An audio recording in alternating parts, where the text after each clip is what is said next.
नमस्ते स्टूडेंट्स, आज हम लोग पढ़ेंगे क्लास 12th का चैप्टर नंबर 14 जो है 3D three dimensional geometry.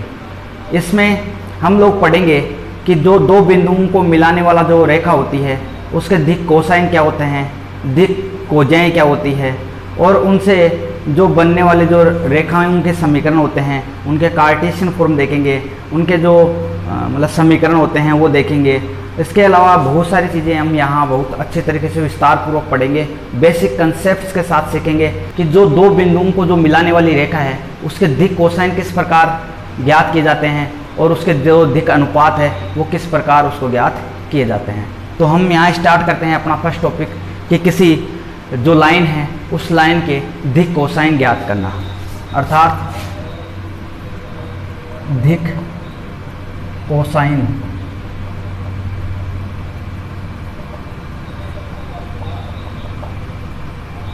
Direction of cosine of A line, direction cosine of A line, किसी लाइन के डायरेक्शन कोसाइन ज्ञात करना। अब देखते हैं कि दिक् कोसाइन क्या होते हैं। तो हमें पता है कि ये एक्स अक्ष, ये वाई अक्ष, ये जेड अक्ष, यहाँ पे मान लिया कोई बिंदु P स्थित है जिसके निर्देशांक अक्ष वाई जेड है और इसका स्थिति सदिश क्या है, आर सदिश है। ये इसका स्थिति सदिश आ गया, ये कोई रेखा आ गई, अर्थात ये कोई लाइन है। ये क्या, यहाँ पे जो बिंदु है इसको बोलते हैं मूल बिंदु, मूल बिंदु। मूल बिंदु के निर्देशांक होते हैं 0 0, अर्थात किसी बिंदु की मूल बिंदु के जो सापेक्ष स्थिति होती है उसको बोलते हैं स्थिति सदिश, उसको कहा जाता है स्थिति सदिश या इसके पोजीशन वेक्टर कहा जाता है। अर्थात अगर ये लाइन अक्ष अक्ष के साथ जो बनाया गया कोण अगर एल्फा हो, वाई अक्ष के साथ बनाया गया कोण अगर बीटा है और जेड अक्ष के साथ बनाया गया कोण अगर इसका गामा है, तब कोस एल्फा, कोस बीटा तथा जो कोस गामा होता है इस मान को, इस जो डायरेक्शन जो लाइन है इस लाइन के कोसाइन कहलाते हैं। ये क्या कहलाते हैं, रेखा OP के दिक् कोसाइन कहलाते हैं, दिक् कोसाइन कहलाते हैं। अर्थात यदि ये लाइन, इस लाइन के द्वारा अक्ष अक्ष के साथ बनाया गया कोण अगर एल्फा है और वाई अक्ष के साथ बनाया गया कोण अगर बीटा है और जेड अक्ष के साथ बनाया गया जो कोण है वो कितना है, गामा, तो इसका जो कोस alpha, cos beta, cos gamma होता है इसको इस रेखा के दिक् कोसाइन कहा जाता है। और ये जो भी एक्सेस होती हैं ये एक दूसरे के क्या होती है, परपेंडिकुलर होती है। इसके बाद में देखते हैं, ये इसके दिक् कोसाइन आ गई। इसके बाद में देखते हैं दिक् कोसाइनों में संबंध, relation in the A direction of दिक् कोसाइन, कि किसी रेखा के जो दिक् कोसाइन होते हैं इनमें संबंध, दिक् कोसाइनों में संबंध, दिक् कोसाइनों में संबंध, रिलेशन इन डायरेक्शन कोसाइन। यहां से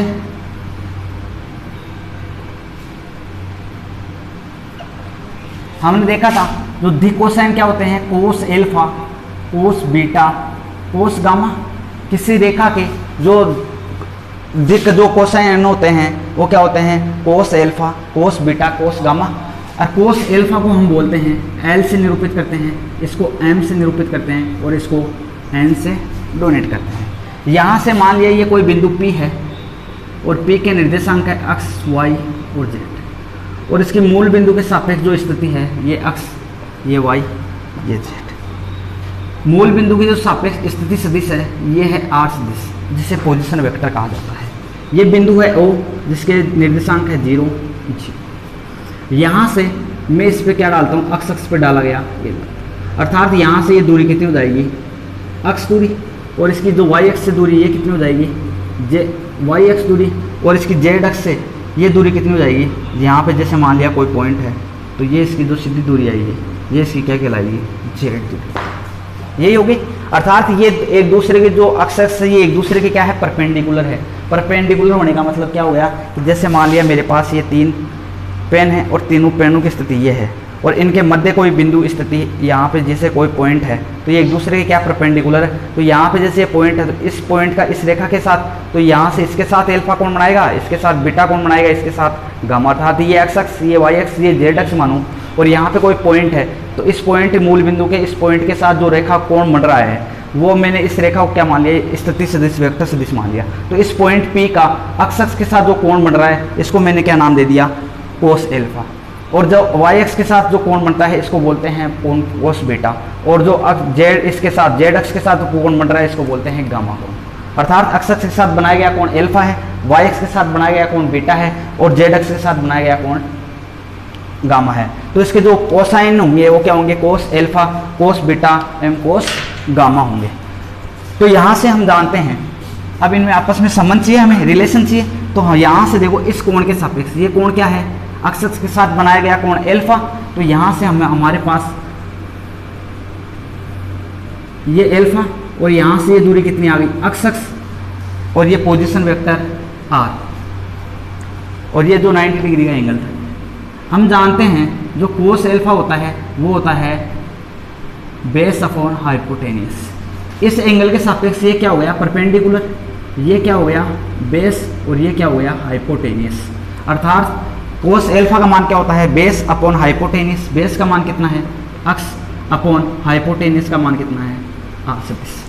और जो इस आर सदिश का जो मापांक होगा वो क्या होगा, आर सदिश का मापांक, क्योंकि इस बिंदु के बीच में दूरी है तो जो आर सदिश का मापांक होगा वो क्या होगा, root X square plus Y square plus Z square. तो यहाँ से जो आर स्क्वायर आएगा वो क्या आएगा, X square plus Y square plus Z square.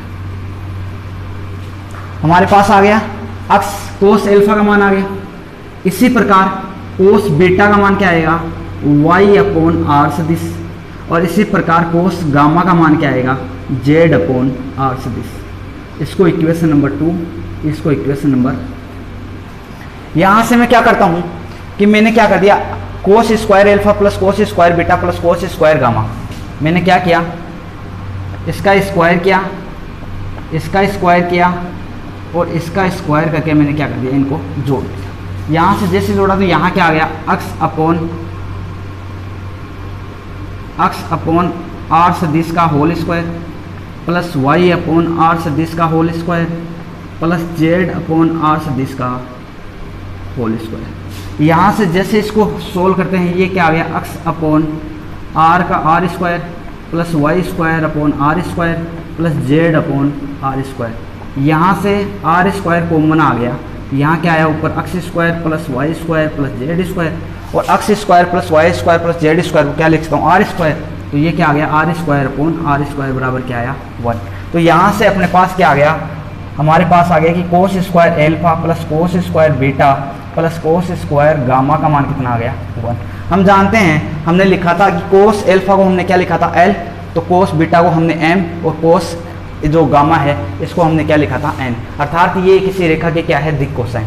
तो यहाँ से क्या आ गया, L square plus M square plus N square बराबर क्या आ गया, 1। अर्थात दिक् कोसाओं के जो वर्गों का सम होता है वो किसके इक्वल होता है, 1 के इक्वल होता है। तो इस प्रकार हम दिक् कोसाइनों के मध्य क्या निकाल सकते हैं, रिलेशन निकाल सकते हैं। इसके बाद में जो अपना नेक्स्ट टॉपिक आता है वो आता है डायरेक्शन ऑफ किसी, मतलब जो डायरेक्शन रेशियो, किसी डायरेक्शन रेशियो का मतलब हो गया किसी रेखा के दिक् अनुपात, तो वो किस प्रकार होते हैं किसी रेखा के दिक् अनुपात। तो जो अपना नेक्स्ट टॉपिक है वो देखते हैं।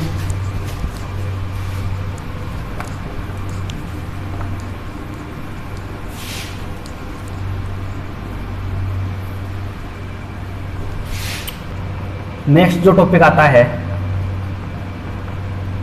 दिक् अनुपात, डायरेक्शन रेशियो।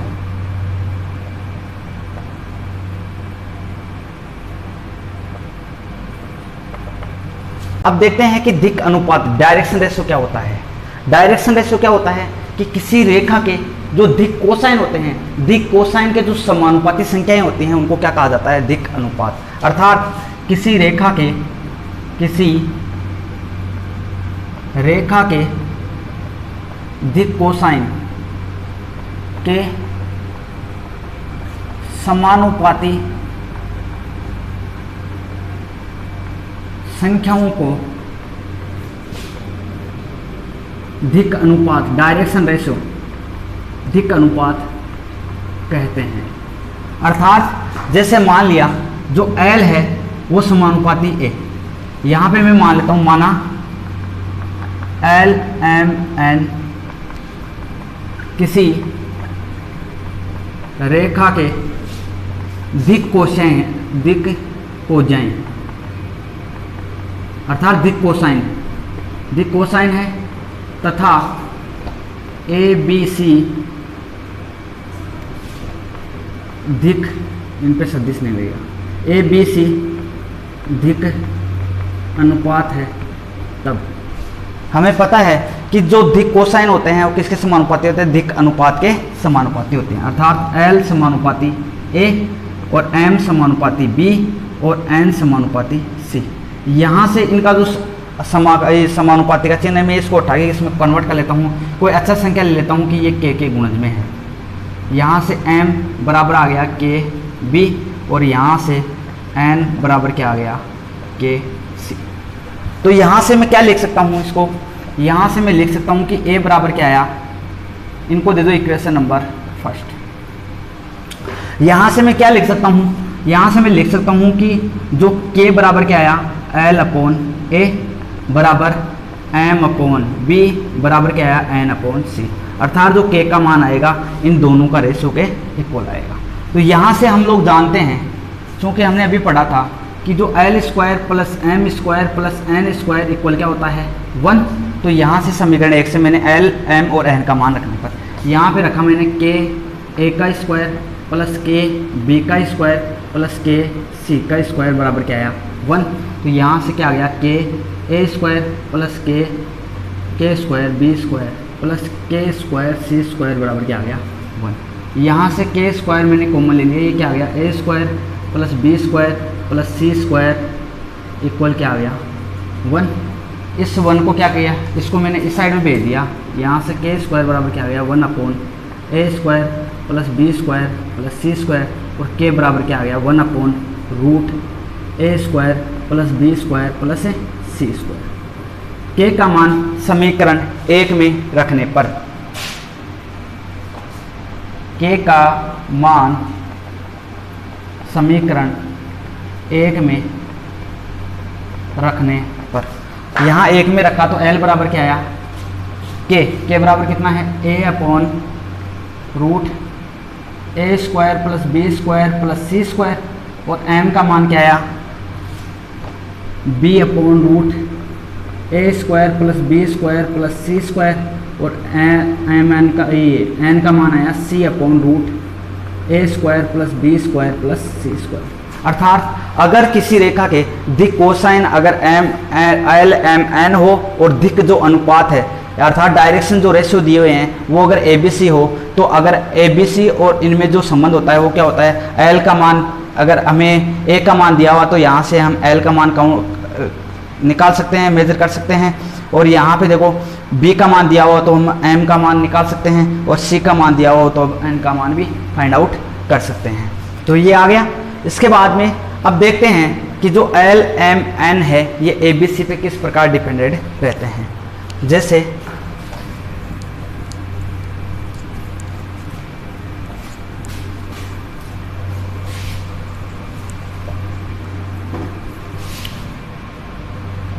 ये कोई एक्स अक्ष है,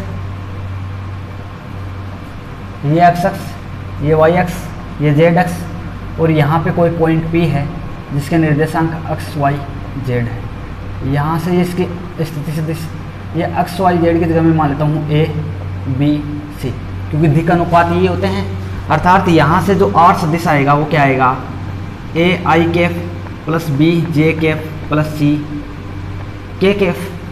और इसमें अगर मैं R के मापांक का भाग लगा दूं, R मापांक का भाग देने पर R का मापांक क्या होगा root A square plus B square plus C square. तो तो यहाँ से भाग दिया r सदिश बाई एक r का मापांक बराबर क्या हुआ a i cap plus b j cap plus c k cap upon root a square plus b square plus c square. यहाँ से r सदिश अपॉन r का मापांक क्या हो गया r कैप इक्वल क्या लिखता हूँ मैं a upon root a square plus b square plus c square i cap plus b upon root a square plus b square plus c square j cap plus c upon root a square plus b square plus c square k cap. यहाँ से मैं इसको क्या लिखता हूँ कि a upon root a square plus b square plus c square. यहाँ से देखो a upon root a square plus b square C square को जगह में क्या लिखता हूँ आर, तो आर कैप बराबर कितना आ गया L I cap plus M J cap plus N K cap. यहाँ जो एल एम और एन है ये क्या है दिक् कोसाइन है, और यहाँ पे अपने पास क्या था यहाँ पे ये दिक् अनुपात है। जो दिक् अनुपात को दिक् कोसाइन में आपस में क्या होते हैं कि अगर किसी स्थिति सदिश हमें दिया हुआ है, इस स्थिति सदिश में अगर आर इसके मापांक का अगर भाग लगा दिया जाए तो इनके जो अनुपात आएंगे वो दिक् कोसाइन में कन्वर्ट हो जाएंगे। और हमें पता है, अब यहाँ से हम पता लगाना चाहिए कि जो अक्ष अक्ष होता है, अक्ष अक्ष के दिक् कोसाइन क्या होंगे, y अक्ष के दिक् कोसाइन क्या होते हैं, और z अक्ष के दिक् कोसाइन क्या होते हैं। यहां से हमें पता लगाना है कि अक्ष अक्ष पे अर्थात अक्ष अक्ष पे कोई बिंदु होंगे, इस बिंदु के निर्देशांक क्या होंगे अक्ष 0 0, y और z की क्या होंगे अक्ष अक्ष पे निर्देशांक 0, अर्थात यहां से अक्ष अक्ष के साथ जो बनाया गया कोण कितना है, अक्ष अक्ष के साथ बनाया गया कोण कितना है 0, y अक्ष के साथ y अक्ष के देखो अक्ष अक्ष y के साथ कितना, ये एक दूसरे पे क्या रहते हैं परपेंडिकुलर, तो बीटा का मान कितना हो गया 9 π/2 और जो गामा का मान कितना हो गया π/2। हम जानते हैं अक्ष अक्ष के जो निर्देशांक होते हैं अक्ष 0 0, और यहाँ पे अगर अक्ष अक्ष पे कोई रेखा है तो इसके जो दिक् अनुपात होंगे वो दिक् रेशियो, दिक् जो कोसाइन होते हैं वो क्या होते हैं, हम जानते हैं कि दिक् कोसाइन क्या होते हैं कोस alpha cos beta into cos gamma. यहाँ पे एल्फा का मान कितना है 0, तो कोस 0 का मान कितना होता है 1, और कोस π/2 का मान होता है 0 0, अर्थात जो अक्ष अक्ष होता है, जो अक्ष अक्ष के दिक् कोसाइन क्या होंगे 1 0 0। ठीक इसी प्रकार y अक्ष की बात करता हूँ, अर्थात इस y अक्ष की बात कर रहा हूँ, इस y अक्ष के जो दिक् कोसाइन होंगे वो क्या होंगे, क्योंकि यहाँ पे अक्ष अक्ष के साथ तो जो एल्फा कोण बन रहा है कितना बन रहा है π/2, बीटा कोण कितना बन रहा है 0, क्योंकि y अक्ष पे खुद y अक्ष है स्थित है, तो यहाँ पे इसके साथ कितना बना रहा है 0, और जो गामा कोण होगा वो कितना होगा π/2। तो इस प्रकार यहाँ पे हम जानते हैं कि जो कोस एल्फा, तो कोस π/2 का मान कितना आएगा 0, कोस 0 का मान कितना आएगा 1, और यहाँ क्या आएगा 0, अर्थात y अक्ष के जो दिक् कोसाइन होते हैं वो क्या होते हैं 0 1 और 0। ठीक इसी प्रकार z अक्ष की बात करते हैं, तो z अक्ष के कोसाइन, तो z अक्ष की बात करते हैं तो z अक्ष पे क्या होता है अक्ष और y क्या होते हैं 0, अर्थात यहाँ से इस पे अगर कोई रेखा ये स्थित है तो इसका जो अक्ष अक्ष के साथ खुद z अक्ष के साथ तो क्या बना है कोण, जो गामा कोण बनेगा वो तो 0, और एल्फा और ये अक्ष अक्ष और y अक्ष इस पे क्या होते हैं परपेंडिकुलर होते हैं, तो यहाँ पे जो एल्फा बराबर बीटा का मान कितना आएगा π/2, तो यहाँ से इसके जो कोसाइन आएंगे क्या आएंगे 0 0 1। तो इस प्रकार अक्ष अक्ष y अक्ष और z अक्ष के कोसाइन भी अपन क्या कर सकते हैं फाइंड आउट कर सकते हैं। इसके बाद में देखते हैं एक्सरसाइज की क्वेश्चन। एक्सरसाइज का जो फर्स्ट क्वेश्चन है दिया हुआ है कि एक रेखा है जिसके दिक् कोसाइन ज्ञात करना है, जो क्या करता है निर्देशी जो अक्ष दिए हुए हैं उसके साथ समान कोण बनाता है। तो इसका सॉल्यूशन देखते हैं।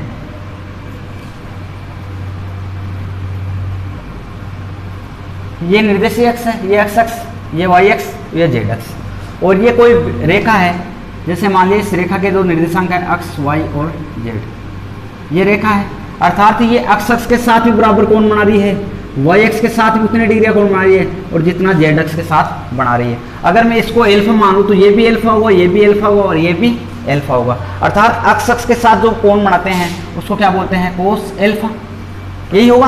अर्थात ये बराबर कोण बना रही है सबके साथ, इसके साथ भी बराबर है, इसके साथ भी बराबर है, इसके साथ भी बराबर है, अर्थात ये सभी कोण क्या है कोस एल्फा कोस एल्फा कोस एल्फा। तो सभी अक्षों के साथ समान कोण बनाती है, तो हमें इसके क्या ज्ञात करने हैं दिक् कोसाइन। हम जानते हैं ये L के बराबर, ये M के बराबर, ये N के बराबर। तो हम जानते हैं वी नो डेट कि कोस L square plus M square plus N square बराबर क्या होता है 1 L स्क्वायर, अर्थात कोस एल्फा का square plus M square cos square alpha plus cos square alpha equal क्या आ गया 1। Cos square alpha plus cos square alpha plus cos square alpha कितना आ गया 3, कोस स्क्वायर एल्फा बराबर कितना आ गया 1। तो यहाँ से जो कोस स्क्वायर एल्फा का मान कितना आ गया 1/3। तो यहाँ से सोल्व करते हैं, जो कोस एल्फा का मान कितना आ गया 1/√3 और जो एल्फा का मान आया अर्थात जो एंगल आएगा वो कितना आएगा कोस इनवर्स 1/√3। अर्थात इनके अंदर जो एंगल पाया जाएगा वो कितना पाया जाएगा कोस इनवर्स 1/√3। जो एंगल होगा इन सभी जो ये पॉइंट होगा इन पॉइंट का सभी अक्षों के साथ बराबर एंगल होगा और जिस एंगल कितना होगा कोस इनवर्स 1/1/√3 एंगल होगा। इसके साथ करते हैं नेक्स्ट क्वेश्चन। नेक्स्ट क्वेश्चन दिया हुआ है कि दो बिंदुओं कि एक बिंदु दिया हुआ है 4, 2, 3 तथा दूसरा बिंदु दिया हुआ 4, 5, 7 को मिलाने वाली एक सरल रेखा के दिक् कोजाएं ज्ञात करो। तो यहाँ पे हमें इसे दिक् कोसाइन ज्ञात करने हैं। तो इसको सोल्व करते हैं। कोई पी बिंदु दिया हुआ है, इसके जो निर्देशांक दिए हुए हैं 4, 2, 3। क्यू बिंदु दिए हुए हैं, इसके निर्देशांक दिए हुए हैं 4, 5, 7। जो इनके निर्देशांक दिए हुए हैं इसके क्या है दिक् अनुपात, और ये भी इसके क्या है दिक् अनुपात। हम जानते हैं कि ये दो बिंदु हैं, ये पी बिंदु है, ये क्यू बिंदु है। क्यू बिंदु के जो दिक् अनुपात दिए हुए हैं, डायरेक्शन जो रेशियो दिया हुआ है, ये दिया हुआ है ये। और जो इन दोनों बिंदुओं को मिलाने वाली क्या बोल रहा है दोनों बिंदुओं को मिलाने वाली, तो दोनों बिंदुओं को मिलाने वाली रेखा के जो दिक् अनुपात होंगे, जो पी क्यू रेखा के दिक् अनुपात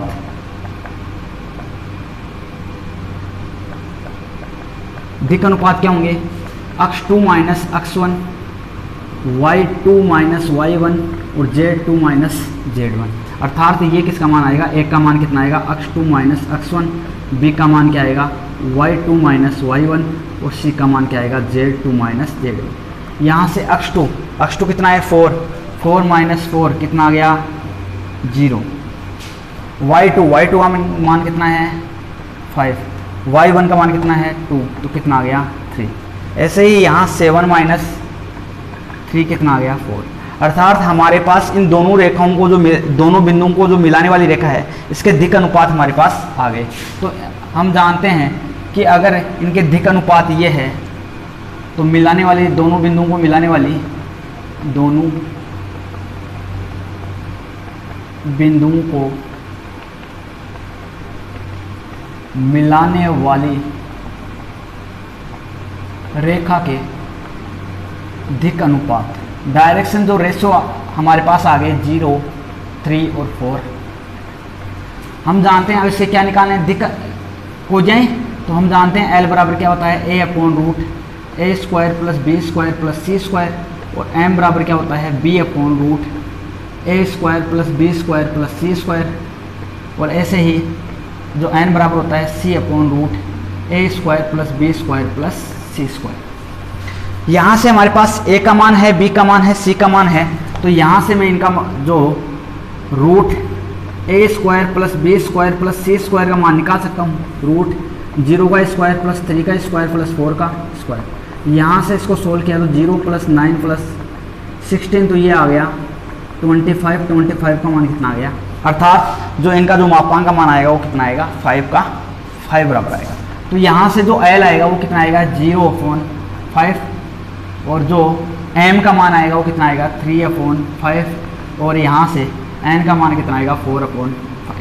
तो इस प्रकार हम जो दोनों बिंदुओं को मिलाने वाली रेखा की दिक् जो कोजाइन होगी, दिक् कोसाइन क्या होंगे 0, 3/5, 4/5। जब हमारे पास अगर दिक् अनुपात दिए हुए हैं तो हम उससे दिक् कोजाएं ज्ञात कर सकते हैं, और दिक् कोजाएं अगर दी हुई है तो वहाँ से हम उसके दिक् अनुपात भी ज्ञात कर सकते हैं। इसके बाद देखते हैं नेक्स्ट क्वेश्चन। नेक्स्ट क्वेश्चन है वो दिया हुआ है कि यदि एक रेखा के दो दिक् रेशियो दिए हुए हैं, अर्थात डायरेक्शन जो रेशियो दिए हुए हैं 2, -1 और -2 है, तो इसके दिक् कोसाइन ज्ञात करो। अभी हमने ज्ञात किया था, सेम वैसा ही क्वेश्चन है। ए का मान दिया हुआ है 2, बी का मान दिया हुआ -1 और सी का मान दिया हुआ -2। यहाँ से हम जानते हैं कि L बराबर क्या होता है, a/√a² + b² + c²। ऐसे ही जो m का मान क्या होता है, b/√a² + b² + c²। ऐसे ही जो n का मान होता है वो होता है c/√a² + b² + c²। यहाँ से हमारे पास a का मान है, b का मान है, c का मान है, तो यहाँ से मैं निकाल सकता हूँ a² + b² + c²। इसका मान कितना जाएगा, 2 का स्क्वायर प्लस -1 का स्क्वायर प्लस -2 का होल स्क्वायर। इसको जैसे सोल्व करते हैं तो ये आता है 4, 1, 4। तो यहाँ से आ गया √9 का मान होता है 3। तो यहाँ से इनका मान पुटअप करते हैं। a का मान कितना है 2/3, b का मान कितना है -1/3, c का मान कितना है -2/3। अर्थात हमारे पास जो डायरेक्शन जो रेशियो है, डायरेक्शन जो कोसाइन है वो कितना आ गया 2/3, 1/3 एंड -2/। हमारे पास डायरेक्शन रेशियो दिए हुए थे, डायरेक्शन रेशियो से हमने क्या निकाल लिया, डायरेक्शन कोसाइन। इसके बाद में करते हैं एक्सरसाइज का नेक्स्ट क्वेश्चन। मान दिया हुआ है कि एक सदिश दिया हुआ है r और XYZ जो अक्ष है उसके साथ 45 डिग्री, 60 डिग्री और 120 डिग्री का जो एंगल बनाता है। यदि r सदिश का परिमाप 2 इकाई है तो आप हमें ज्ञात करना है कि r सदिश ज्ञात करो। यहाँ पे जैसे सपोज कर लिया कि ये x अक्ष है, ये y अक्ष है, ये z अक्ष है, इस पे कोई सदिश है, इसका जो स्थिति सदिश है वो r सदिश है, इसके निर्देशांक है p के निर्देशांक, और ये यहाँ जो एल्फा कोण बना रहा है वो कितना डिग्री का बना रहा है, 45 डिग्री का, और जो बीटा कोण बना रहा है वो बना रहा है 60 डिग्री का, और जो गामा कोण बना रहा है वो कितने का डिग्री का बना रहा है, 120 डिग्री का। हम जानते हैं कि L बराबर क्या होता है, कोस एल्फा। कोस एल्फा का मान कितना हो गया, कोस एल्फा का मान 45 डिग्री, तो ये क्या हो गया 1/√2। m cos beta, cos beta का मान है कोस 60 डिग्री, इसका मान आ गया 1/2। LMN, n का मान होता है कोस गामा, कोस 120 डिग्री। यहाँ पे कितना मान हो गया, कोस दूसरे क्वांटिटी में क्या होता है नेगेटिव, तो ये हो गया 1/-2। इस प्रकार हमारे पास L, M और N आ गए। और हमें क्या ज्ञात करना है, हमें ज्ञात करना है R सदिश। हम लोग जानते हैं कि जो R कैप होता है वो होता है L I cap plus M J cap plus N K cap. यहाँ से हमारे पास L, M और N के मान दिए हुए हैं, तो यहाँ से मैं क्या लिख सकता हूँ कि जो R कैप क्या होता है कि R सदिश इंटू R का मापांक बराबर L I cap plus M J cap plus N K cap. यहाँ से हमें दिया हुआ है R सदिश मापांक, R का परिमाप कितना दिया हुआ है 2, तो यहाँ से मैंने यहाँ पे रख दिया R सदिश इक्वल कितना आ गया 2। L का मान कितना है 1/√2 I कैफ, M का मान कितना है प्लस 1/2 J कैफ, N का मान कितना है -1/2 K कैफ। यहाँ से 2 इसको इधर भेज दिया तो ये क्या आ गया, R सदिश कितना आ गया 2 × 1/2 √I Kaif plus 1/2 J Kaif minus के 1/2 K कैफ। इसको जब मल्टीप्लाई किया अंदर तो R सदिश बराबर क्या आ गया, ये R √2 से √2 कैंसिल हो जाएंगे, क्या आ जाएगा √2 I कैफ प्लस का J कैफ माइनस का K कैफ। अर्थात जो R सदिश का मान आएगा वो क्या आएगा √2 I Kaif plus J Kaif minus का K कैफ। इस प्रकार हम इस एक्सरसाइज के कंप्लीट क्वेश्चन कर लिए। अब देखते हैं नेक्स्ट पार्ट में नेक्स्ट एक्सरसाइज और उसके बेसिक कंसेप्ट।